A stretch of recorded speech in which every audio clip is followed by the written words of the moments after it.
JUCO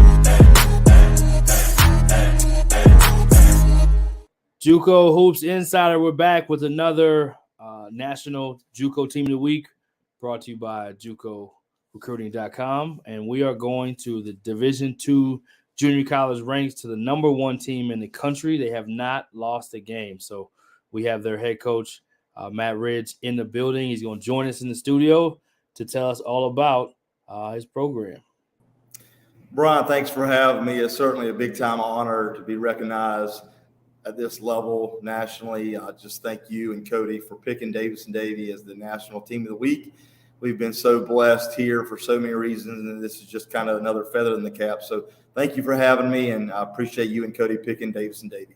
Yeah, we're excited about having you on today, Coach. So first off, Davidson-Davie, where are you guys located?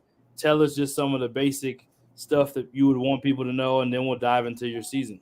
So we're located in Thomasville, North Carolina. It's about halfway between Greensboro and Charlotte, small town near Lexington. I've been the head coach here for 16 years. When we started the program 16 years ago, we were D3 for the first 12 years. The last 4 we've been in D2, and during that stretch, we've had a little bit of success. But we've been to 7 national tournaments during those 16 years. Played in 3 Final Fours, and the last 2 we've played in back-to-back national championships.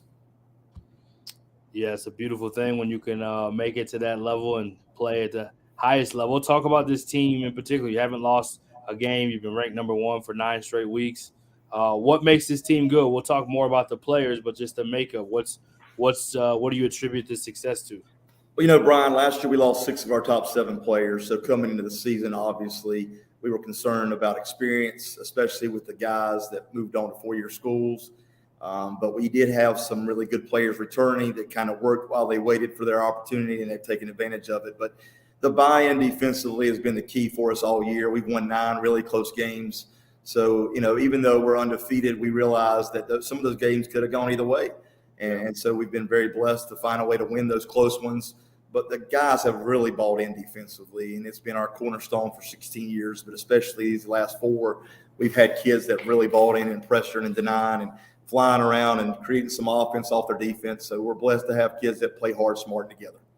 Yeah, what's the kind of for those that haven't seen you play, what's kind of the makeup of the style of play offensively and defensively for you guys? We like to get it out and go offensively. When I played a long, long time ago in Chapel Hill, Coach Dean Smith always thought that if you force your opponent to sprint back, if you're in better shape than them, the last few minutes of the game's closed, you're going to be able to out-execute them in the half court. And we've kind of used that philosophy here at Davidson-Davie. We do think we're one of the better conditioned teams in the country. Our preseason is no joke. Some of the kids, call that boot camp, the first 2.5 months, August, September, and October. But, we do pride ourselves in being in incredible shape, and we tend to play a lot of kids as well. So over 40 minutes, we try to wear teams down. We don't do that every night, but when the game is close, we do try to out-execute you because we do know a lot of times those better opponents going to come down to half-court execution. And if you're in better shape than your opponent and you can kind of wear them down, so to speak, sometimes you can out-execute them late in the game. Yeah, Coach, talk about you mentioned playing days and kind of mentioned going back to your roots. Tell us through how you got to where you are from playing to coaching. Kind of give us a little bit into your journey becoming the head coach and athletic director there at Davidson-Davie. Well, that's one of the things I always share with my kids is everybody's story is unique and different, and everybody's path to where they want to get to and where they eventually go is unique. And there's not one certain way that's the right way. But me personally, my junior year in high school, I was being heavily recruited, and I tore my ACL.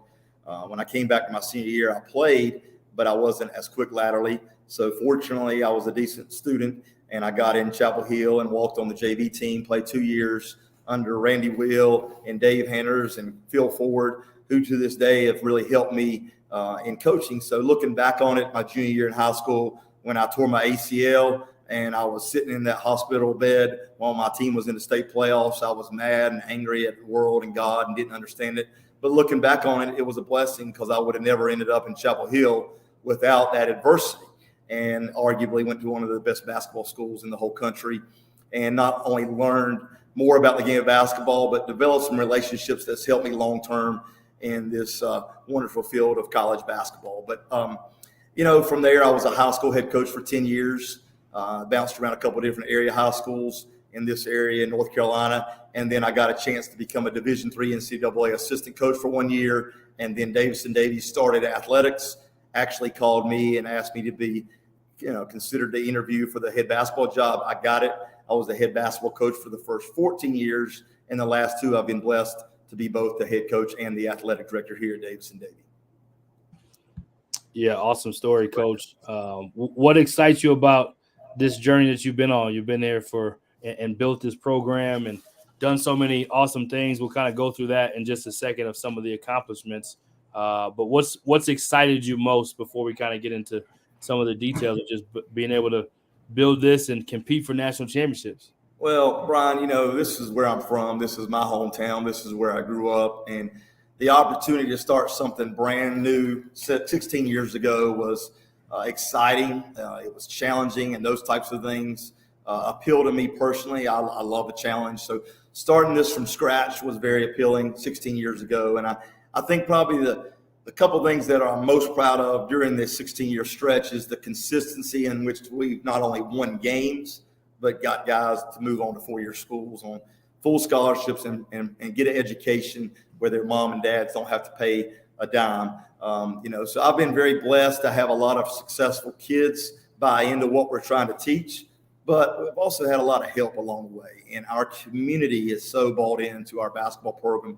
Our gym is sold out most nights when we have a home game. It's an incredible atmosphere. I think it's one of the most difficult places to play in the country based on, what we've been able to achieve here in Brinkley Gym. And we're proud of that. Our community's proud of it, and they should be. They make our gym exciting for our kids to play and difficult for our opponents. And so I'm just really proud of the family culture atmosphere that we really have. I think a lot of coaches and programs will say family on 1, 2, 3, but we really try to be a family. And it's not just the players and coaches, but it's our administration, it's our community, it's our players' parents. We just really try to create that family atmosphere that is so important to me, not just, of course, my basketball family here at Davidson-Davie, but also, of course, my biological family with my wife and kids and our extended family here in the community. Yeah, you mentioned your wife and kids. I'll let you touch on that real quick. We know how important, the right spouses and family support systems are to be a coach and be able to do what you do. Let's let you give a quick second to just shout out your family and tell us a little bit about them. Well, I'm glad you mentioned that. I know before we went on air, I said I really wanted to mention my wife, Candace, and my 3 daughters, Madison, who's a junior at Ledford High School, and, of course, Parker Lane is an 8th grader, and my youngest, Ella, is in the 5th grade. They're all 3 incredibly busy. We have competitive dancers. We have competitive swimmers. We have, a volleyball player. I mean, they're very busy, and while I'm out here working my tail off for Davidson-Davie, my wife is like a shuttle bus every afternoon going here, there, and everywhere, and understands the demands of the job that I have, because I'm not just the athletic director during the day, basketball coach in the afternoons at practice, but I'm all over the state and recruiting in the evenings. So I'm very blessed to have an incredible wife in Candace Ridge that understands the demands of coaching at this level in college basketball, and they're at almost every game they can be at, not just here locally in a Brinkley Gym, but they travel all over, not just the state of North Carolina, but all over the country to chase that ultimate national championship that we're all trying to achieve. Yeah, talk about, Coach, the schedule, Division II JUCO. Not everybody maybe knows the different levels. So I'm sure you talk about this a lot in your recruiting pitches. So just whatever you feel comfortable to share, but just what's kind of a part of the schedule? What is Division II? What does that national tournament look like? What does the level look like, et cetera? So, it's just like the 4-year level. D3 JUCOs, just like NCAA D3 schools, cannot offer athletic scholarships. So the first 12 years of our program, we were not allowed to offer any athletic money to recruits. And then, of course, when we moved up to the D2 level, we were able to offer that. But a lot of teams in this region, in Region 10, you'll find that there's not a lot of athletic money from each individual institution. But here at Davidson-Davie, I've been very blessed to have some local donors give money for not just basketball, but volleyball and golf. so we can have athletic money to offer recruits. Because if you're going to recruit in a league that has scholarship money, then you got to have athletic money to offer kids to get that type of athlete to compete at this level. So that was really important to me, to have an opportunity to get out and raise some money so we can compete in recruiting. Because recruiting is the backbone of any college athletic program. So I think it's very important that we had the opportunity to go and do that. So I appreciate Dr. Hartness. We have an incredible, supportive president. Our board of trustees has supported us in a lot of different ways, and given us the opportunity to get out and raise some money for athletic scholarships is just one way. I do want to mention that Dr. Hartness, our president of our college, used to be on the North Carolina High School Athletic Association board, and he is so supportive of everything we're doing here at Davidson-Davie Athletics. And the future is really bright, not just for men's basketball and women's volleyball, but the future of possibly adding other sports down the road. And just so blessed to have Dr. Hartness leading our school, and he's currently at home fighting an illness. So our thoughts and prayers are certainly with him. Yeah, well said. Definitely thoughts and prayers. Anytime illness comes in, we want to make sure we say that. So talking about the success real quick, Coach, let's dive into that, some of the numbers. I'm a little bit of a numbers guy, so the numbers do matter, and they don't lie. So 114-7 in the last 4 years, the overall record, which is 94%. The home record since you've been there since 2007, 240-19, which I don't know the numbers on that one, but I'll do the math in a little bit. But that's pretty high last I checked. And then overall, since 2007, 84% winning percentage, 423 wins to only 80 losses. Yeah, a lot of stuff to celebrate there. 2 national championship appearances, as you said, I believe 7 national tournaments. So what goes into that? What's the culture? How does that level of elite success kind of, obviously good recruiting, which what do you look for in recruiting as well, but what is the everyday culture, and how are you guys able to be dominant by those kind of numbers? Well, Brian, first of all, and I mean this with all sincerity, we've been really blessed here. The good Lord has blessed me in more ways than I can even begin to imagine. So I want to lift this up to the good Lord Jesus Christ, who's our Lord and Savior.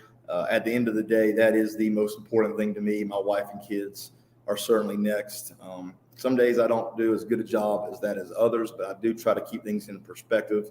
And when you say those numbers, it is a little humbling. And, there's so many things that go into that. Recruiting, number one, all my former and current assistant coaches and the hours they spend getting out, beating the bushes, and finding that diamond in the rough here in the state of North Carolina, sometimes right outside our state.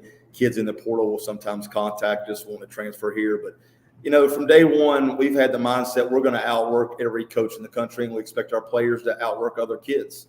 And we try to find kids that eat, sleep, and drink basketball, can't live without it, and are willing to shoot 1,000 shots a day outside of practice, live 3 to 5 days a week, and, of course, go through our very, very difficult practices. At the beginning of the year, it's 3 hours, and then it dwindles down throughout the season to about 45 minutes to an hour this time of year. But JUCO is different. I mean, it's 8 months, so you got to find kids that have a chip on their shoulder. It's a lot of times their last chance opportunity, like the show on Netflix, Last Chance U. And so we've tried to really get out and not just find those talented kids that really need JUCO for one reason or another, but really eat, sleep, and drink basketball. To play for me is not easy. I'm very demanding, but I also love my players just as if they were my own sons. I've got 3 daughters, so I always tell everybody my sons are my 23 kids here at Davidson-Davie. So just very blessed to have a family culture here of loving our kids, treating them like my own off the court. But when we go to practice, it's business, and we expect them to play really hard, be incredibly coachable with a great attitude, which are my 3 non-negotiables, not just in basketball, but everything I do from the time I get up to the time I go to bed. I expect myself to meet those 3 standards every day, to listen to my boss, listen to my wife, have a great attitude no matter what circumstance I'm going through, and to outwork everybody in this country. Yeah, talk about, Coach, there's a lot of players that go into it, so we're going to go specifically into your players, but what's your kind of like 30 to a minute recruiting pitch to those that don't know about Davidson-Davie, or you can be 2 minutes, whatever time limit you want, but what's your quick pitch if you're like, hey, if you're coming here, this is what you're looking to do, or this is what we're about. And then what's the campus like? it looks like obviously in a place that you talked about, kind of the surrounding area, it sounds like it's not a typical JUCO place. So maybe that's another attractive part about playing at a place like yours. Well, since I've been the AD, I've had the opportunity to really get out and raise a few dollars. We have so many local, big and small businesses contributing money.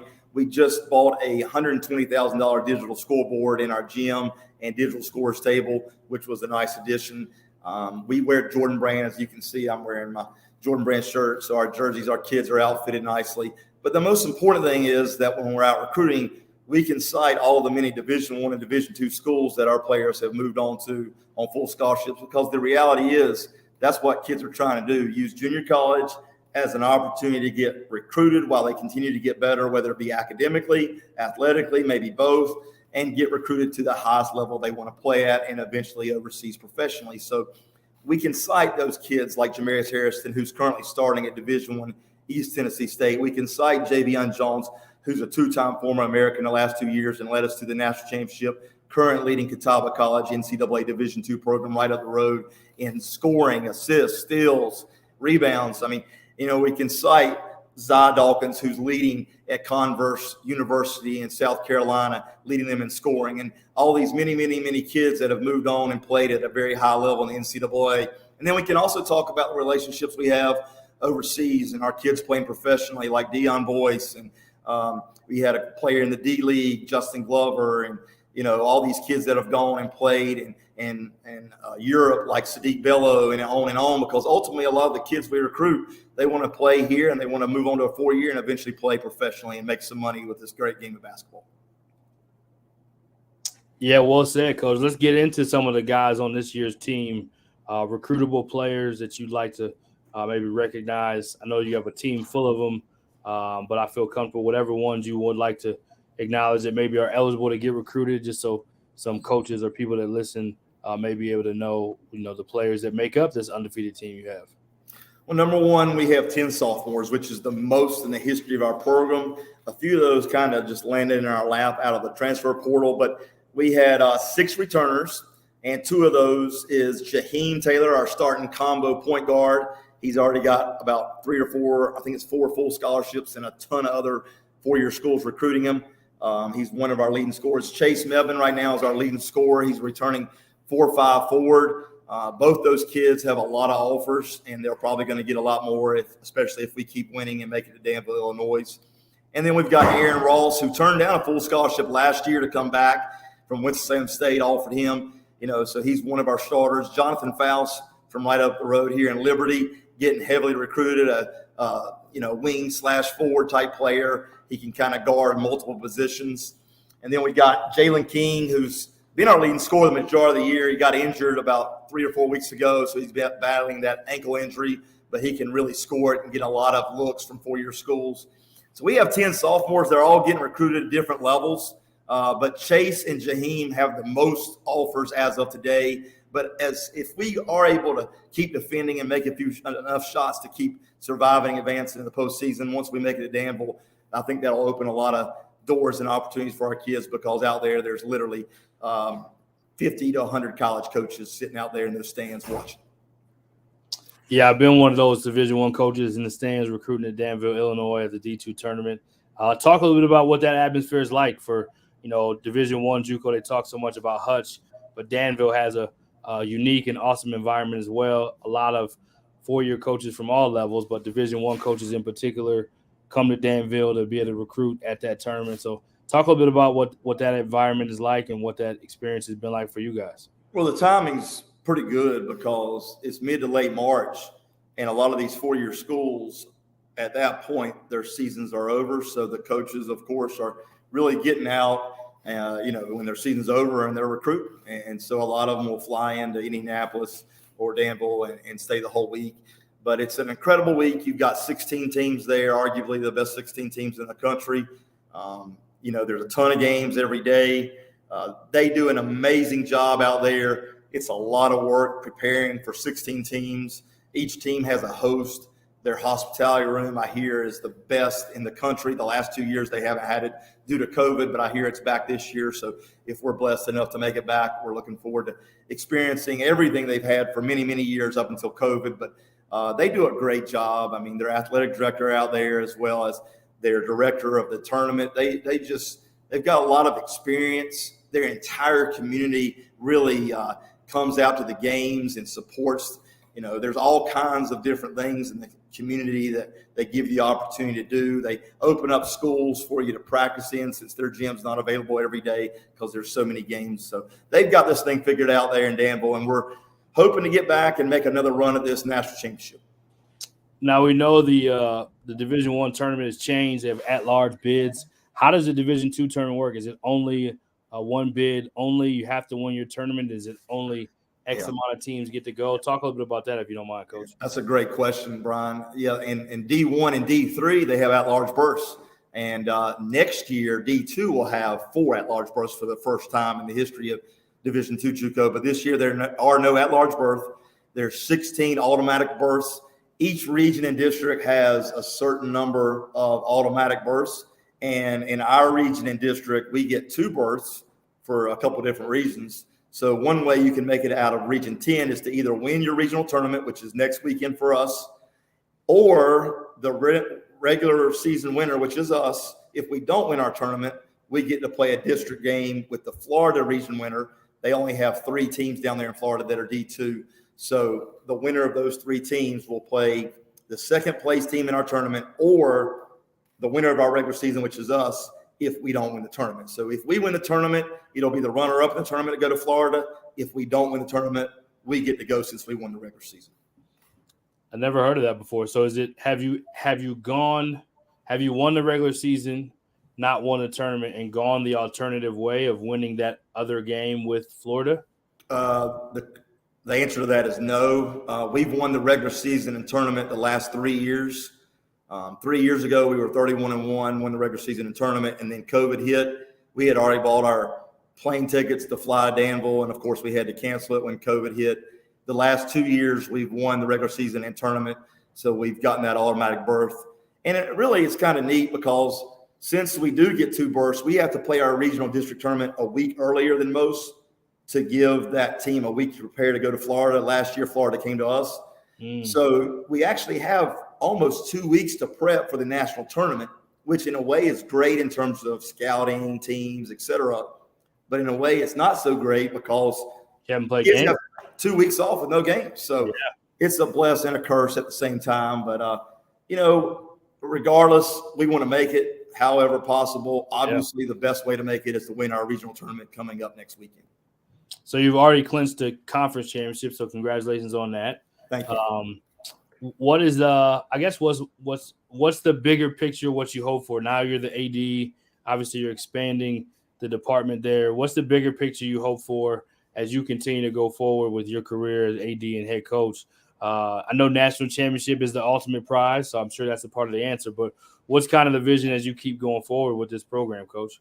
Well, to answer that question in 2 different ways. One, as the athletic director, in the state of North Carolina, and most people don't know this probably nationally, we're not allowed to use any state funds for athletics. So everything we do, from the AD salary to the coach's salary to hotels to paying for referees, I mean, the many, many things you have to fund, we have to raise that money locally.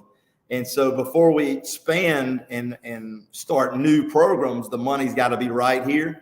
So one of my jobs as the athletic director is to continue to raise money to enhance our basketball and volleyball program, but also hopefully at some point we want to start new sports for our college and community for multiple reasons. So as the athletic director, I'm excited about that challenge. And like I said earlier, Dr. Hartness, he has encouraged me. He has supported me. I just couldn't be more blessed with Darren Hartness as my direct boss and leader of our college here at Davidson-Davie. And then as a basketball coach, of course, we want to win the national championship. But what gives me the most pride, honestly, is when former players like Javion Jones come back like he did on Monday night, walk in the door, give me a hug, and tell me he loves me and appreciates me for what he learned here, not just in terms of basketball, but what he learned to be a better boyfriend, son, future father, husband, etc. Because those things are the most important things to me as a coach and as a human being, not just the wins on the court. Yeah, well said, Coach. So we always like to ask for a funny or a good story at the end of our interviews. So a funny one sometimes can be hard because we know a lot of things that are funny in JUCO basketball and coaching.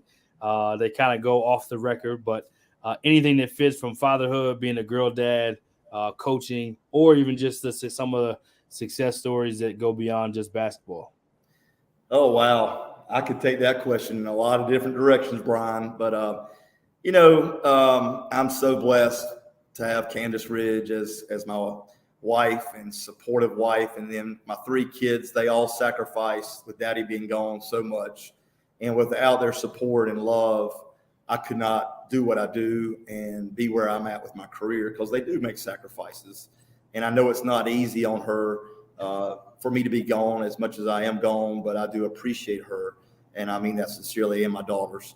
But as far as a success story, I could talk about many former players that's come through here and had so much success and turned no opportunity out of high school into an unbelievable opportunity, not just here at Davidson-Davie, but got their associate's degree, moved on to a 4-year on a scholarship, got their 4-year degree paid for, and now make more money than I do. And just one of those examples is Javion Jones that played here the last 3 years. I know he wouldn't mind me sharing this, but, in high school, he got in some trouble and he was hanging out with some of the wrong crowd.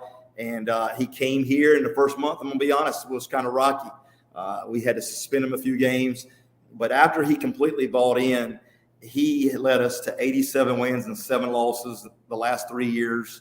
And now he's at Catawba right up the road. It's one of the better Division II NCAA schools in the country. And he's leading them as a junior in points, rebounds, assists, and steals, as I think I said earlier on this podcast. But more importantly, he's turned into an unbelievable human being. And he's gone from being kind of mixed up with the wrong crowd, doing some things he shouldn't be doing, to an unbelievable boyfriend, son, future father, future husband, and most importantly, Christian who loves Jesus Christ. So, that's just one success story. I could talk about Kamani Hahn and many other guys that's come through here and changed their life through using Davidson-Davie as a vehicle to get to a free 4-year education, but also learned a few things about life and how this world that we live in works. So I'll just end with that story, because this is about student athletes, not about me. It's about these kids that come through here and hopefully better their life and have a better family and career, not just at the 4-year level, but beyond, their college basketball career. Yeah, and I would leave you with one more. That was great, Coach. What's the thing you'd want people to know that maybe they don't understand about D2 JUCO? Because sometimes there's maybe not the same appreciation for your specific level. And JUCO period, we can put both of them into one and just say junior college basketball period. But what's what you would want people to know about junior college or about Davidson-Davie or about Division II JUCO that maybe they don't know, or maybe they have a misperception on any of those things? Well, I got several answers to that. I hope please. You're okay with that. Number one, I think there's a big time misperception of the level and the ability and the talents at Division II junior college. I have had literally hundreds of people in our community after attending one of our games say, I had no idea the amount of talent that you have right here in our backyard, and we can get in to see this kind of talent on a nightly basis for $7. And up until a few years ago, we didn't even charge. So I think that's one of the biggest misconceptions is JUCO basketball at this level, Division II, and certainly at Division I, and some D3s like Sand Hills, they're the number 1 ranked D3 team in the country right here in North Carolina, are really, really good teams and talent. And I would encourage people, not just here locally in Thomasville, North Carolina, but nationally, to give their local community college a chance. Go out and support them and check it out. You might be surprised at the amount of talent that there is in junior college basketball. And then the other piece to it is, on my side of it as a coach and as a father and as a husband, the grind of coaching JUCO and the number of kids that come in and out every single year, and the turnover is astronomically high. You have to really get out and recruit. And if you're not recruiting and that's not your backbone of the program, there's no way you can maintain the success that we've been here at Davidson-Davie been blessed to have. So I would like to end by saying I've been so blessed to have a supportive wife and kids, but I've also been blessed to have incredible assistant coaches that go out and recruit almost every night that we don't play after practice all over the state. They start working early in the morning, 7, 8 a.m., and sometimes they don't get home until 12 or 1 a.m. the next morning from driving 3 hours each way to go see a kid at the beach or wherever I'm sending them. So it's really, truly a grind, and you got to eat, sleep, and drink basketball to coach or play for Matt Ridge and Davidson-Davie. Coach, well said. We appreciate you taking the time, man, and we'll let you have any last words. And congrats on your championship. Best of success making it to Danville and then pursuing that national championship as well. Well, before we went on air, you had a prayer. And Brian, I just appreciate you and setting this tone correctly for this podcast. I appreciate Cody and his team for picking Davidson-Davie. I'm very humbled. I'm honored. And I've enjoyed getting to know you in the last day or two. And hope to continue to communicate with you. And again, we just feel very blessed to be chosen as the National JUCO Team of the Week.